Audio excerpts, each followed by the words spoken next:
कब जाना है ये बड़ा सवाल था बच्चों का कि हॉस्टल के लिए कब जाना है। तो जब आप मन करें, अगर हम लेट हो गए तो ऐसा तो नहीं है कि हमारे रूम किसी और को मिल जाए, हमें रूम ही ना मिले, ऐसा हो सकता है क्या?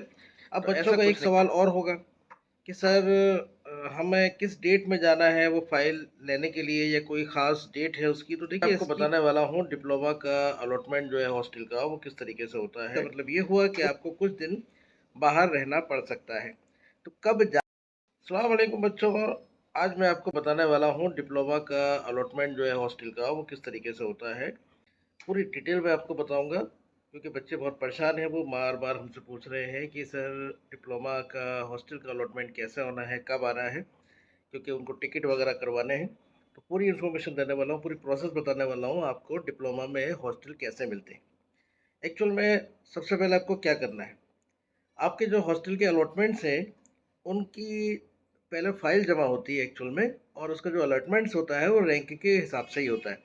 तो आपको फ़ाइल जमा करनी है पूरी भरकर। फ़ाइल कैसे भरनी है वो हम पूरी डिटेल आपको बता चुके हैं, पूरी वीडियो बना चुके हैं हॉस्टल की, तो वो आप देखिए कैसे फ़ाइल बनती है, कैसे भरी जाती है।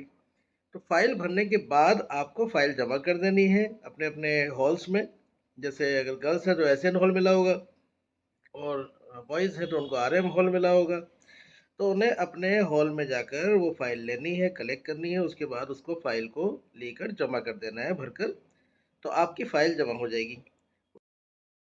अच्छा, आपकी सबकी फाइल जमा हो जाएंगी, और फाइल जमा होने के बाद उसके बाद वो लिस्ट तैयार करते हैं। लिस्ट वो तैयार जो करेंगे वो रैंक के हिसाब से करेंगे। अब बच्चों का एक सवाल और होगा कि सर हमें किस डेट में जाना है वो फाइल लेने के लिए, या कोई ख़ास डेट है उसकी? तो देखिए, इसकी कोई ख़ास डेट नहीं है। जब आप पहुंच जाएंगे तभी आप फाइल जाइएगा, ले लीजिएगा उसको, और उसको भर दीजिएगा।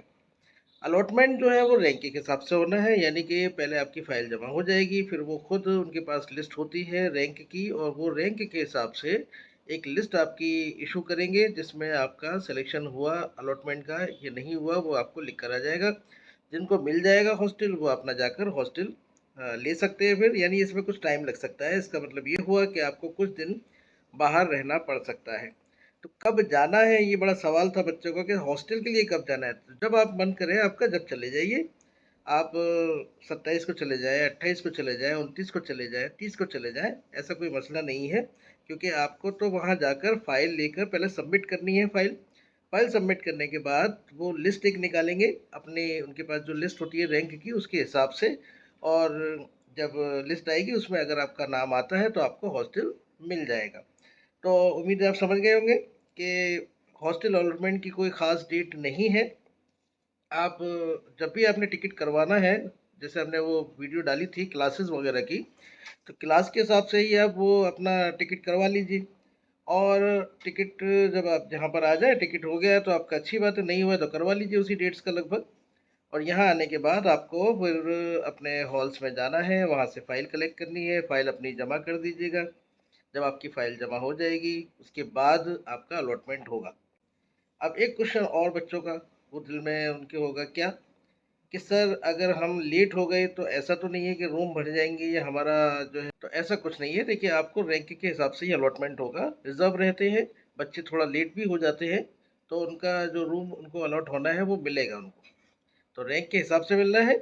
अगर आप एक दो दिन लेट भी हो जाते हैं तो ऐसा कोई मसला नहीं है, क्योंकि आपको पहले फ़ाइल कलेक्ट करके जमा करनी है। उनके पास बाकायदा लिस्ट होती है, वो रूम्स रोक कर रखते हैं उन बच्चों के लिए जिनकी रैंक है। उसके बाद वो लिस्ट निकालेंगे, लिस्ट में थोड़ा टाइम लग सकता है। तो ऐसा मसला नहीं है कि आपको आते ही हॉल मिल जाएगा, हॉस्टल मिल जाएगा, रूम मिल जाएगा।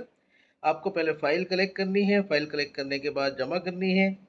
जमा करने के बाद वो एक लिस्ट आपकी तैयार करेंगे कि किन किन बच्चों को रूम देने हैं, क्योंकि लास्ट ईयर की भी वेटिंग चल रही है। उन बच्चों को पहले दिया जाएगा, जाहिर सी बात है। उसके बाद अब इस साल के जो रैंक होल्डर होंगे उनको दिया जाएगा। उसके हिसाब से रूम की अलॉटमेंट की लिस्ट आएगी। तो उम्मीद है आप लोगों की सारी क्वेरीज इस वीडियो में कंप्लीट हो गई होंगी। सारी हमने बातें आपको बता दी कि आपको कब आना है और किस तरीके से हॉस्टल का अलॉटमेंट होना है। तो आपके जो दिमाग में सवाल चल रहे हैं वो हमने ज़्यादातर सब इसमें कंप्लीट कर दिए हैं। दुआ में याद रखें, वीडियो को ज़्यादा से ज़्यादा बच्चों में शेयर करें, क्योंकि बच्चे बहुत दूर दूर से हैं, परेशान हैं। चैनल को सब्सक्राइब करना ना भूलें इसी तरह की इम्पोर्टेंट और ऑथेंटिक वीडियोस के लिए। बिल्कुल मैंने आपको सटीक जानकारी दी है, इसमें